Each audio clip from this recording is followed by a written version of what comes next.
ರಾಮದುರ್ಗ ತಾಲೂಕಿನ SSLC ಪರೀಕ್ಷೆಯಲ್ಲಿ ಹೆಚ್ಚು ಅಂಕ ಗಳಿಸಿದ ವಿದ್ಯಾರ್ಥಿಗಳಿಗೆ ರಾಮದುರ್ಗ ಪೊಲೀಸ್ ಇಲಾಖೆಯಿಂದ ಸನ್ಮಾನಿಸಿ ಗೌರವಿಸಲಾಯಿತು. 3585 ಪಾಸಾದ ವಿದ್ಯಾರ್ಥಿಗಳು ತಾಲೂಕಿನಲ್ಲಿ ಈಗ 95.30% ಆಗಿದ್ದು, ಬೆಳಗಾವಿ ಜಿಲ್ಲೆ ರಾಮದುರ್ಗ ತಾಲೂಕು ಈಗ 4ನೇ ಸ್ಥಾನದಲ್ಲಿದೆ. ಹಾಗಾಗಿ ಪ್ರಥಮ, ದ್ವಿತೀಯ, ತೃತೀಯ ಸ್ಥಾನ ಪಡೆದ ವಿದ್ಯಾರ್ಥಿಗಳಿಗೆ ರಾಮದುರ್ಗ ಪೊಲೀಸ್ ಠಾಣೆಯ ಆವರಣದಲ್ಲಿ ವಿದ್ಯಾರ್ಥಿಗಳನ್ನು PSI ಸವಿತಾ ಮುನ್ಯಾಳ್ ಹಾಗೂ ಶ್ರೀಮತಿ ಜಮುನಾ ಪ್ರದೀಪ್ ಪಟ್ಟಣ ಅವರು ವಿದ್ಯಾರ್ಥಿಗಳಿಗೆ ಪುರಸ್ಕಾರ ಪ್ರದಾನ ಮಾಡಿದರು. ಕಡಕಡ ನ್ಯೂಸ್, ರಾಮದುರ್ಗ.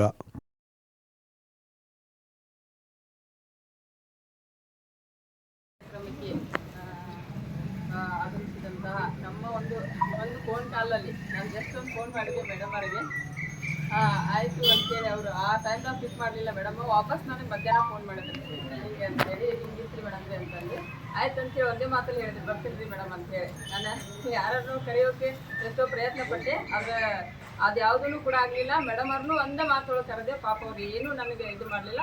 ನಾನು ಕರೆಗೆ ಹೋಗ್ಬಿಟ್ಟು 1 ನಿಮಿಷದೊಳಗನ ಬರ್ತೀನಿ ರೀ ಅಂತಂದರು. ಆ ಒಂದು ಪ್ರೀತಿಯಿಂದ ನಮ್ಮ ಒಂದು ಸಣ್ಣ ಕಾರ್ಯಕ್ರಮಕ್ಕೆ ಬಂದಿದ್ದಾರೆ. ಅವ್ರಿಗೆ ಮೊದಲು ನನ್ನ ಒಂದು ಇಲಾಖೆ ವತಿಯಿಂದ ನಾನು ವೈಯಕ್ತಿಕವಾಗಿ ತುಂಬ ಧನ್ಯವಾದಗಳನ್ನು ಅರ್ಪಿಸ್ತೀನಿ. ಈ ಒಂದು ಕಾರ್ಯಕ್ರಮಕ್ಕೆ ಅವ್ರಿಗೆ ಆಗಮಿಸಿದ್ದಕ್ಕೆ ವೇದಿಕೆಯ ಮೇಲೆ ಇವತ್ತು ನಮ್ಮ ಜೊತೆ ಇದ್ದಾರೆ ಅವರಾಯಿತು. ಆಮೇಲೆ ಈ ಒಂದು ಕಾರ್ಯಕ್ರಮದ ಒಂದು ಮುಖ್ಯ ಕೇಂದ್ರ ಬಿಂದುಗಳಾದಂತಹ ಎಲ್ಲ ವಿದ್ಯಾರ್ಥಿನಿಯರ ಈ ಒಂದು ಕಾರ್ಯಕ್ರಮಕ್ಕೆ ಬಂದಾರೆ. ಅವ್ರ ಪಾಲಕರಿದ್ದಾರೆ, ಶಿಕ್ಷಕರಿದ್ದಾರೆ, ಆಮೇಲೆ ಎಲ್ಲ ಪತ್ರಕರ್ತರಿದ್ದಾರೆ, ಮತ್ತು ನಮ್ಮ ಎಲ್ಲ ಇವರು ಸಾರ್ವಜನಿಕರಿದ್ದಾರೆ. ಎಲ್ಲರಿಗೂ ನಮ್ಮ ಒಂದು ಪೊಲೀಸ್ ಇಲಾಖೆ ವತಿಯಿಂದ ಮೊದಲಿಗೆ ನಾನು ನಮಸ್ಕಾರಗಳನ್ನು ತಿಳಿಸ್ತೀನಿ. ಈ ಒಂದು ಕಾರ್ಯಕ್ರಮ ಮಾಡುವ ಮೇನ್ ಉದ್ದೇಶ ಏನಪ್ಪ ಅಂತಂದ್ರೆ, ಹುಡುಗರೆಲ್ಲ ಎಷ್ಟೇ ಇದಾದರೂ ಕೂಡ ಅವ್ರು ಏನೋ ಪ್ರಯತ್ನ ಪಟ್ಟು ಅವ್ರ ಪಾಲಕರ ಒಂದು ಗೈಡೆನ್ಸ್ ಆಯ್ತು, ಟೀಚರ್ಸ್ ಎಫರ್ಟ್ಸ್ ಆಯ್ತು, ಅವ್ರದ್ದು ತಮ್ಮ ಸ್ವ ಇಚ್ಛೆಯಿಂದ ಆಯ್ತು, ವೈಯಕ್ತಿಕವಾಗಿ ಆಯ್ತು, ಯಾವುದೋ ಒಂದು ಕಷ್ಟಪಟ್ಟು ಒಂದು ಏನೋ ಸಾಧನೆಯನ್ನು ಮಾಡಿರ್ತಾರೆ, ಅವರನ್ನು ನಾವು ಗುರುತಿಸ್ಬೇಕು. ಯಾಕಂದ್ರೆ ತಾಲೂಕಿ ಲೆವೆಲ್ ಒಳಗೆ ಫಸ್ಟ್, ಸೆಕೆಂಡ್, ಥರ್ಡ್ ಬರೋದಂದ್ರೆ ಅಷ್ಟು ಸಣ್ಣ ಕೆಲಸ ಅಲ್ಲದು. ಯಾಕಂದ್ರೆ ನೂರಾರು ವಿದ್ಯಾರ್ಥಿಗಳು ಇರ್ತಾರೆ, ಸಾವಿರಾರು ವಿದ್ಯಾರ್ಥಿಗಳು ಇರ್ತಾರೆ. ಅದ್ರೊಳಗೆ ಒಂದು ರ್ಯಾಂಕನ್ನು ಪಡಿತಾರಂತಂದ್ರೆ ಅವರಲ್ಲಿ ಒಂದು ಏನೋ ಎಫರ್ಟ್ಸ್ ಇರುತ್ತೆ. ಅವರ ತಂದೆ ತಾಯಿಯಿಂದಾಗಿರ್ಬೋದು, ಟೀಚರ್ಸು, ಅವ್ರು ವೈಯಕ್ತಿಕವಾಗಿ ಒಂದು ಎಫರ್ಟ್ಸ್ ಇದ್ದಾಗನ ಒಂದೇನೋ ಗುರುತಿಸುವಂಥ ಕಾರ್ಯ ಆಗಿರುತ್ತೆ. ಅದಕ್ಕೆ ಹಿಂದಿನ ಶ್ರಮ ನಮಗೆ ಗೊತ್ತಿರ್ತದೆ. ಅದಕ್ಕೆ ಅವ್ರು ಗುರುತಿಸುವಂಥ ಕಾರ್ಯ ಆಗಲಿ ಅನ್ನೋ ಒಂದು ಸದುದ್ದೇಶದಿಂದ ನಾವು ಇವತ್ತಿನ ಒಂದು ಕಾರ್ಯಕ್ರಮವನ್ನು ಹಮ್ಮಿಕೊಂಡಿದ್ದೀವಿ. ಆ ಮಕ್ಕಳಿಗೆ ಇನ್ನೂ ಕೂಡ ಉನ್ನತ ಇವತ್ತೇನು ನಾವು ಗುರುತಿಸಿದೀವಿ ಅಂದ್ರೆ, ನಾವು ಇನ್ನೂ ಹೆಚ್ಚು ಗುರುತಿಸ್ಕೋಬೇಕು ಅನ್ನುವಂತಹ ಮನೋಭಾವನೆ ಮತ್ತು ಸ್ಪರ್ಧಾತ್ಮಕ ಮನೋಭಾವನೆ ಅವರಲ್ಲಿ ಮೂಡಲಿ ಅನ್ನುವಂತಹ ಒಂದು ಕಾನ್ಸೆಪ್ಟ್ನಿಂದ ಇವತ್ತಿನ ಒಂದು ಕಾರ್ಯಕ್ರಮವನ್ನು ಹಮ್ಮಿಕೊಂಡಿದ್ದೀವಿ. ನಾವು ಕೂಡ ಈ ಲೆವೆಲ್ ಒಳಗೆ ಮಾಡಿ ಈ ಥರದ ಒಂದು ಸಿಚುವೇಶನ್ ಅನ್ನ ಅನುಭವಿಸಿ ಬಂದಿದ್ದೀವಿ. ಆ ಒಂದು ಏನು ಋಣ ನನ್ನ ಮ್ಯಾಗಿತ್ತು, ಅದನ್ನೊಂದು ಈ ರೀತಿಯಾಗಿ ತೀರಿಸ್ಕೋಬೇಕು ಅನ್ನೋ ಒಂದು ಮನೋಭಾವನೆಯಿಂದನೂ ಕೂಡ ನಮ್ದು ಒಂದು ಇದ್ರಾಗ ಹಿತಾಸಕ್ತಿನೂ ಕೂಡ ಇದೆ. ಆಮೇಲೆ ಜೊತೆಗೆ ನಮ್ಮ ಪೊಲೀಸ್ ಇಲಾಖೆ ವತಿಯಿಂದ ಯಾಕಪ್ಪ ಅಂತಂದ್ರೆ, ಈ ಸರ್ ಹೇಳಿದ್ರು ಎಲ್ಲ ಸಂಘ ಸಂಸ್ಥೆಗಳು ಮಾಡ್ತಿದ್ರು, ಎಲ್ಲರೂ ಯುವಜನರು ಅವ್ರು ಇವರು ಮಾಡ್ತಿದ್ರು, ಪೊಲೀಸ್ ಇಲಾಖೆ ಮಾಡಿರಲಿಲ್ಲ ಇಲ್ಲಿವರೆಗಿದೆ ಫಸ್ಟ್ ಟೈಮ್ ಅಂತ ಹೇಳಿದ್ರು. ಬಟ್ ಏನಪ್ಪಾ ಅಂದ್ರೆ, ಆ ಒಂದು ಏನು ಜನರಲ್ಲಿ ಏನೈತಪ್ಪ ಅಂದ್ರೆ, ಪೊಲೀಸರಂದ್ರೆ ಭಯ ಅಂತ ಅನ್ನೋದೊಂದೇ. ಆ ಭಯವನ್ನ ಹೋಗಲಾಡಿಸ್ಬೇಕಪ್ಪ ಅಂತಂದ್ರೆ ನಾವು ಇಂಥ ಕಾರ್ಯಗಳನ್ನ ಮಾಡ್ತಾ ಇರಬೇಕು. ನಿಮ್ಮ ಮಧ್ಯೆ ಒಳ್ಳೆಯ ಸಂಬಂಧಗಳು ಬೆಳೀತಾ ಇರಬೇಕು. ಮತ್ತು ನಮ್ಮಲ್ಲೇ ಒಂದು ಕಾರ್ಯಕ್ರಮ ಐತಿ, ನಾವು ತೆರೆದ ಮನೆ ಕಾರ್ಯಕ್ರಮ ಅಂತ ಹೇಳಿ ಒಂದು ಮಾಡ್ತೀವಿ. ಎಲ್ಲ ಶಾಲಾ ಮಕ್ಕಳನ್ನ ಅವರಲ್ಲಿ ಭಯ ಹೋಗ್ಲಾಡಿಸ್ಬೇಕಂತ ಹೇಳಿ ಒಂದು ಕಾರ್ಯಕ್ರಮ ನಮ್ಮ ಪೊಲೀಸ್ ಇಲಾಖೆ ವತಿಯಿಂದ ತೆರೆದ ಮನೆ ಕಾರ್ಯಕ್ರಮ ಐತಿ. ಮಕ್ಕಳೆಲ್ಲ ಇದು ನಮ್ಮ ಪೊಲೀಸ್ ಸ್ಟೇಷನ್ಗೆ ಕರೆದು ಅವ್ರಿಗೆಲ್ಲ ನಮ್ಮ ಪೊಲೀಸ್ ಇಲಾಖೆಯ ಬಗ್ಗೆ ನಾವು ತಿಳುವಳಿಕೆಯನ್ನು ಕೂಡ ನೀಡಿದ್ದೀವಿ. ಪ್ರತಿ ಗುರುವಾರ ಇರ್ತದ. ಆ ಟೈಮ್ನಾಗ ನಾವು ಕರೆದಿರ್ತೀವಿ ಎಲ್ಲ ಶಾಲೆ ಮಕ್ಕಳನ್ನ. ಬಟ್ ಒಂದೊಂದು ಶಾಲೆ ಮಿಸ್ ಆಗಿರ್ಬೋದು. ಆ ಕಾರ್ಯಕ್ರಮನೂ ಕೂಡ ಐತಿ. ಅದೇ ರೀತಿಯಾಗಿ ನಾವು ಈ ಒಂದು ಲೆಕ್ಕಕ್ಕೆ ಅಂತ ಹೇಳಿ ನಾವು ಒಂದು ಕಾರ್ಯಕ್ರಮ, ಸಣ್ಣ ಒಂದು ನಮ್ದೇನು ದೊಡ್ಡದಲ್ಲಿದೆ ಕಾರ್ಯಕ್ರಮ, ಚಿಕ್ಕ ಕಾರ್ಯಕ್ರಮ ಮೊನ್ನೆ ಇವರು PUC ವಿದ್ಯಾರ್ಥಿನಿಯರಿಗೂ ಕೂಡ ನಾನು ಮಾಡಿದೆ. ರಾಮದುರ್ಗ ತಾಲೂಕಿನೊಳಗೆ ಫಸ್ಟ್, ಸೆಕೆಂಡ್, ಥರ್ಡ್ ಬಂದು ಎಲ್ಲ 3 ಆರ್ಟ್ಸ್, ಸೈನ್ಸ್ ಮತ್ತೆ ಕಾಮರ್ಸ್ ಅಲ್ಲಿ ಯಾರು 3 ರ್ಯಾಂಕ್ಗಳನ್ನು ತಗೊಂಡಿದಾರಲ್ಲ 9 ಜನ ವಿದ್ಯಾರ್ಥಿನಿಯರನ್ನು ಕರೆದು ಕೂಡ ಅವತ್ತಿನ ದಿನನೂ ಕೂಡ ನಾನು ಈ ಕಾರ್ಯಕ್ರಮವನ್ನು ಮಾಡಿದ್ದೆ. ಅದು ಕೂಡ ನಮಗೆ ಸಕ್ಸಸ್ ಆಯಿತು. ಅದೇ ರೀತಿಯಾಗಿ ಇದು ಕೂಡ ನಮ್ದು ಸಕ್ಸಸ್ ಆಗಲಿ ಅನ್ನುವಂಥ ಮನೋಭಾವನೆಯಿಂದ ಒಳ್ಳೆಯ ವಿದ್ಯಾರ್ಥಿಗಳು ಮುಂದೆ ಹೋಗ್ಬೇಕು ಅನ್ನೋದೊಂದೇ. ಒಳ್ಳೆಯ ಒಂದು ರ್ಯಾಂಕನ್ನು ಪಡೆದರೆ ಇದು ಇಷ್ಟಕ್ಕೆ ಮಟಕುಗೊಳ್ಬಾರ್ದು. ಮುಂದೆನೂ ಕೂಡ ಇದೇ ರ್ಯಾಂಕ್ಗಳನ್ನು ತಾವು ಪಡಿತಾ ಇರಬೇಕು. ನಮ್ಮ ಕಡೆಯಿಂದ ಏನು ಸಹಾಯ ಸೌಲಭ್ಯಗಳು, ನಮ್ಮ ಕಡೆಯಿಂದ ಏನಾದರೂ ಮಾಹಿತಿ ಮಾರ್ಗದರ್ಶನ ಬೇಕಾದ್ರೆ ನಮ್ಮನ್ನು ಕೇಳ್ರಿ. ನಮ್ಮ ಕಡೆಯಿಂದ ಎಷ್ಟು ಸಹಾಯ ಸಹಕಾರಗಳು ಬೇಕಲ್ಲ, ನಮ್ದು ಹಳ್ಳಿ ಸೇವೆಯನ್ನು ನಾವು ಮಾಡ್ತೀವಿ ಅಂತ ಹೇಳಿ ಭರವಸೆಯನ್ನು ಕೊಡ್ತಾ, ಇಲ್ಲಿಯವರೆಗೆ ತಾವು ಬಂದು ಏನು ನಮ್ಮ ಒಂದು ಸಣ್ಣ ಒಂದು ಸತ್ಕಾರವನ್ನ ಸ್ವೀಕರಿಸಿದ್ದೀರಿ. ಇದು ಯಶಸ್ವಿ ಆಗ್ಬೇಕಂತಂದ್ರೆ ತಾವು ಮುಂದೆ ಒಳ್ಳೆಯ ಒಂದು ಹುದ್ದೆಗಳನ್ನ ಪಡ್ಕೋಬೇಕು. ಏನಪ್ಪಾ ಅಂತಂದ್ರೆ, ನಮ್ಮನ್ನ ಒಂದು ಇನ್ಫಾರ್ಮೇಟಿವ್ ನೋಡಿದ್ರಿಂದ ನಿಮ್ಗೆ ಇನ್ನಷ್ಟು ಹುಮ್ಮಸ್ ಬರುತ್ತೆ.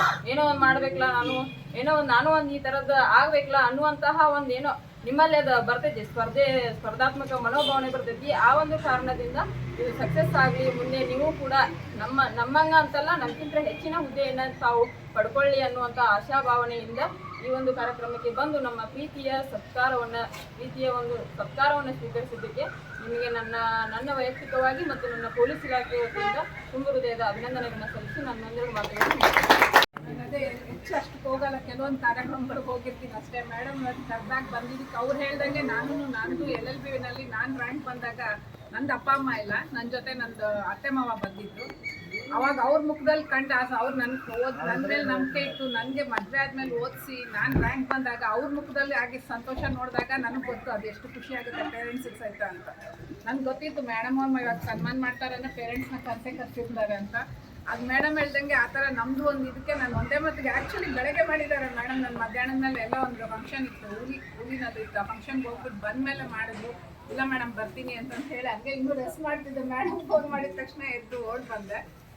ಮೊದಲಿಗೆ ಎಲ್ಲ ಸಹೋದರರು ನಾನು ಮಾತಾಡೋಲ್ಲ ಅಂತಂತೇಳಿ ಕೊಡ್ಲೋ ಬೇಡ ಅಂತಂತೇಳಿ ಕೊಟ್ಟು ನನಗೆ ಮಾತಾಡೋಂಗೆ ಅದಕ್ಕೆ ಅವ್ರಿಗೆ ಧನ್ಯವಾದ ಹೇಳ್ತೀನಿ. ಗೊತ್ತಿಲ್ಲ ಸರ್ ನನ್ನ ಬಗ್ಗೆ ಏನು ಅಭಿಪ್ರಾಯ ಇದೆ, ನಾನು ಮಾತಾಡೋದು ಅಂದ್ಕೊಂಡಿದ್ದಾರೆ ಅಂತ ಅನ್ಕೊಳ್ತಾ ಇದ್ದೀನಿ. ಸರ್ ನನ್ನ ಪರಿಚಯ ಇಲ್ಲ, ನನಗೂ ಅವ್ರ ಪರಿಚಯ ಇಲ್ಲ, ಅವ್ರ ಪರಿಚಯ ನನಗಿಲ್ಲ. ಸೊ ಮೊದಲಾಗಿ ಎಲ್ಲ ವಿದ್ಯಾರ್ಥಿಗಳಿಗೂ ನಿಮಗೆಲ್ಲ ಕಂಗ್ರಾಟ್ಸ್ ಹೇಳೋಕ್ಕೆ ಇಷ್ಟಪಡ್ತೀನಮ್ಮ. ನಿಜವಾಗ್ಲೂ ಗ್ರೇಟ್ಫುಲ್. ಯಾಕಂದರೆ ನಾನು ನಿಜವಾಗ್ಲೂ ಎಲ್ಲ ಲಿಸ್ಟಲ್ಲಿ ಓದ್ತಾ ಇದ್ದಾಗ ನೋಡಿದೆ, ನಾನು ಎಲ್ಲರೂ ನಮ್ಮ ಹಾಸ್ಟೆಲ್ಗಳಿಂದನೇ ಬಂದಿರೋದು. ಎಲ್ಲ ಹೌದಲ್ಬೇಕು ಹಾಸ್ಟೆಲ್ CDL ಒಂದೇ ಹುಡುಗ ಅಷ್ಟೇ ಪ್ರೈವೇಟ್ ಸ್ಕೂಲ್ ಅನಿಸುತ್ತೆ. CDL ಗೌರ್ಮೆಂಟ್ ಎಡೆಡ್ ಸ್ಕೂಲ್ ಇದೆ, ಗೌರ್ಮೆಂಟ್ ಅದು.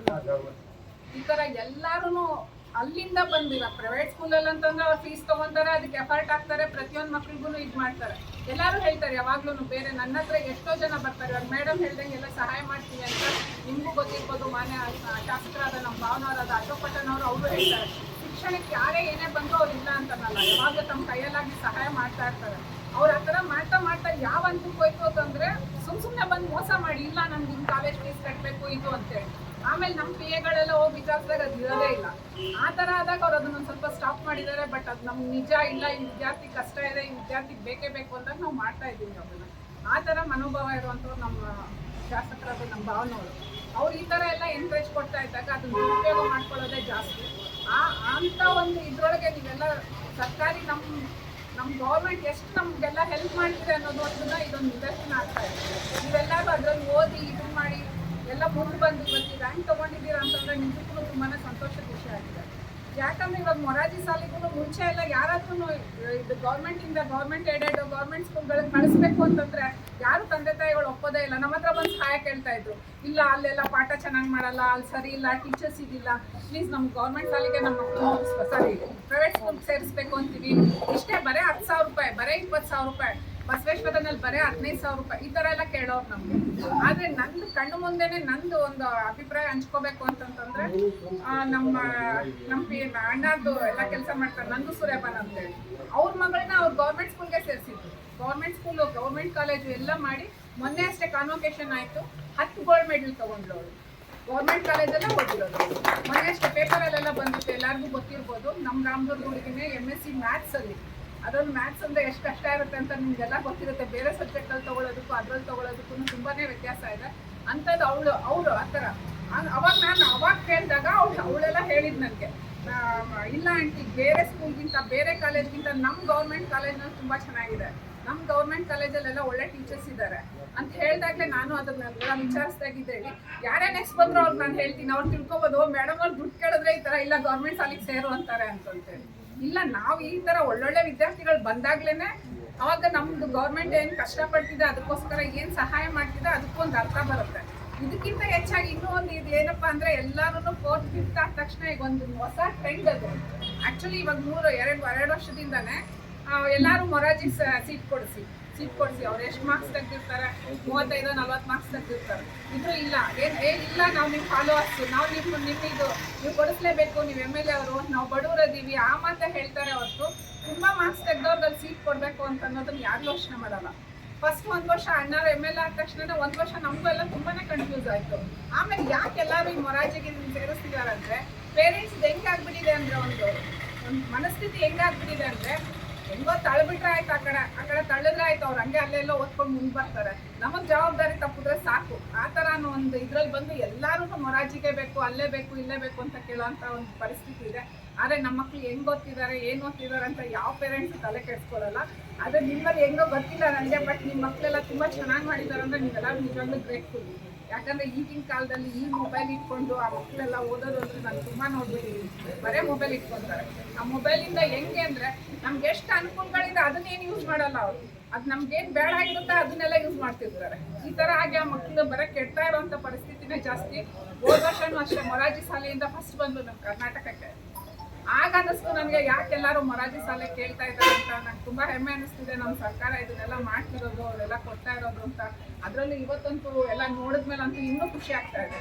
ಎಲ್ಲ ನಮ್ಮ ಹುಡುಗರೆಲ್ಲ ಎಷ್ಟು ಚೆನ್ನಾಗಿ ಮಾಡಿದ್ದಾರೆ ಅಂತ, ಇನ್ನೂ ಚೆನ್ನಾಗಿ ಓದ್ರಿ ಅಂತ ಹೇಳಕ್ಕೆ ಇಷ್ಟಪಡ್ತೀನಿ. ನಮ್ಮ ಮನೇಲಿ ಎಲ್ಲರೂ ಅಷ್ಟೇ ಶಿಕ್ಷಣಕ್ಕೆ ತುಂಬಾ ಮಹತ್ವ ಕೊಡ್ತಾರೆ. ನಾವಂತನೆಲ್ಲ ನನ್ನ ಪೇರೆಂಟ್ಸು, ನಂದು ಇನ್ಲಾಸೂ ಅಷ್ಟೇ, ಅಂದರೆ ನನ್ನ ಅತ್ತೆ ಮಾವನೂ ಅಷ್ಟೇ ತುಂಬಾ ಎನ್ಕರೇಜ್ ಮಾಡಿದ್ದಾರೆ. ನಾನು ಬರೀ 10th ಮಾಡಿದ್ದು, ನಿಮ್ಗೆ ಗೊತ್ತಿದೆಯಲ್ಲ. ನಾನು ಇಲ್ಲಿ ಬಂದಮೇಲೆ ರಾಮದುರ್ಗ ಬಂದಮೇಲೆ ನಂದು ಎಜುಕೇಷನ್ ನಾನು ಕಂಪ್ಲೀಟ್ ಮಾಡಿದ್ದು. ನಾನು ಲಾನಲ್ಲಂತೂ ಯಾರಿಗೂ ಬಿಟ್ಕೊಟ್ಟಿಲ್ಲ. 3 ವರ್ಷನೂ ನಾನೇ ಫಸ್ಟ್ ಬಂದಿದ್ದು.